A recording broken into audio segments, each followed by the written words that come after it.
ikaraze tu harabavuze ko yikaraga ariko manza none yarahagaze duhagarira ku muhumbe handi izuba ripima cyane eta ma biscuit yewe data we hari ndayirira kubaregwa ariko simbaregwa nyenye no ndangira bazinyoye karibu kiriya uracuruza hano ufite ibintu byinshi cyane rero mfite salisi iyo wayishyize mu biryo birahumura kuryo n'umuntu uri Kigali ahita kumva icyo gihe ataza kugusura kugira ngo abiryeho ibiyiko byo utamira mu isahani gatatu konyine gusa isahani ikaba irarangiye twagiye aya mavuta uyohereje mushiki wawe cyangwa se umugore cyangwa ikindi kintu cy'igitsina gore muhama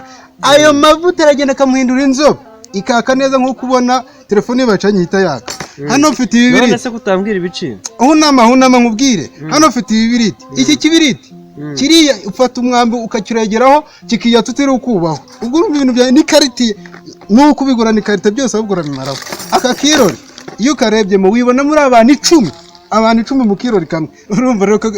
kaya ndazifite ibintu byose biri hano urabigura urumva iyi ni kandi ese kuri kuvugagura cyane nyine ibintu byangirega byifite karite ahubwo rero byose uramangahe kujya twumvikana umva reka ibintu byose urabimaraho oya ngereka ibintu byanjye bifite karite reka nkubwire sibyo sureba ngiye ukomeze uri kundeba agasore keza gagaze ukeneye no kwisiga inuze kantangira yibye ubu bino subireba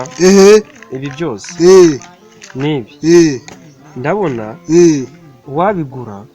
yaba ari imbobo nk'uri kubigurisha yaba ari imbobo nk'uri kubigurisha ubwo njyewe mpindi imbobo uze gushaka undi muntu w'ibyo n'ubundi uri igicucu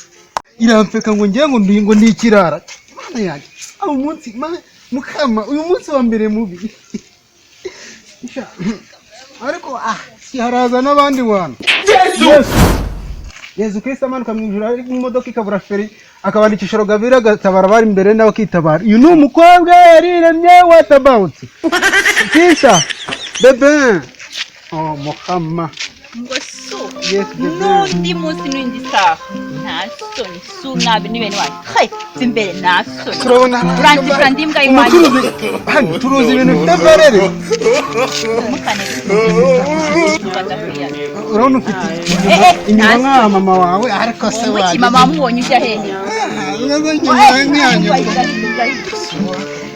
kuki abakobwa beza ari mwirata umva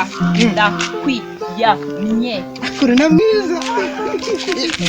Imana yakuremye kwa gatandatu iki kukijugunya hariya ukakwijugunya nakijugunya ibise ni hano hari ibintu byagutunga nk'umwaka wose ibi ngibi everything is around ibi ngibi umuhama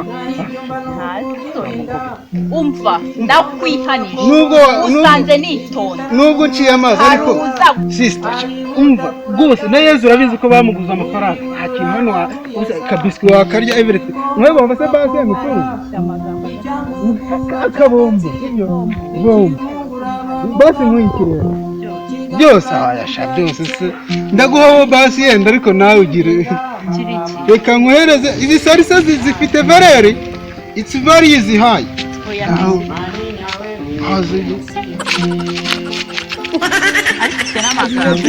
wowe wabona n'abantu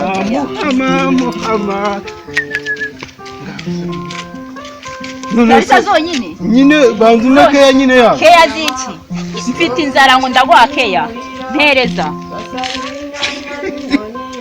baby ngo kuburenze banzu na keya basi ntayo muha banza nawe umereze basi yena nkora mu ntoki ntazo nkozemo banzu nkore mu ntoki nawe ntazo nkozemo akose wagize ese mpereza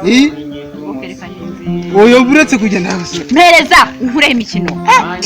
ariko uyu muhungu yarasaze umva ntongere kunkoraho mpereza nigende mbona gukoze ubwo nishyuriyemo ngiye kugutungutu none urampereza n'ibindi aka n'amavuta none nakisiga iki ukisiga sha